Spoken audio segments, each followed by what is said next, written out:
Bonjour chers abonnés, dans ce tutoriel, nous allons essayer de calculer quelques fonctions qui sont souvent utilisées en statistique. Nous allons essayer de calculer la somme et la moyenne à travers ces données. Nous allons essayer d'abord de faire le produit cantonal. Ici, nous avons une colonne produit, prix unitaire et quantité. Nous allons essayer de calculer le total. Pour calculer le total, on met prix unitaire fois la quantité. Si je mets 300 multiplié par C45, je mets entrée. Là, pour aller rapidement, on n'a pas besoin de faire d'autres calculs. Il faut juste tirer ici et vous aurez les résultats.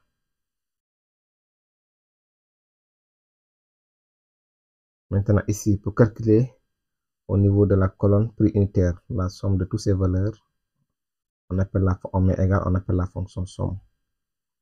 C'est là, cette fonction. On clique ici et on sélectionne tous les valeurs. On tire, on ferme la parenthèse, on met entrée. Pour avoir l'ensemble des valeurs sur la ligne, il faut tirer. On tire, on tire. Voilà. Ici, nous avons la somme de toutes ces valeurs. Nous avons la somme de toutes ces valeurs. Pour calculer la moyenne, on met égal, on appelle la fonction moyenne. Voilà, nous avons plusieurs moyennes. Moyenne ci, moyenne ci, ns, moyenne des rangs, moyenne géométrique, moyenne harmonique. On va utiliser la moyenne seulement. On sélectionne toutes les valeurs. On tire jusqu'à Ripadi. On ferme la parenthèse, on met entrée, on a 300. Là, on peut avoir la quantité moyenne et le total moyen de chaque produit. On tire. Là, nous avons le prix moyen de chaque produit. On peut aussi calculer, par exemple,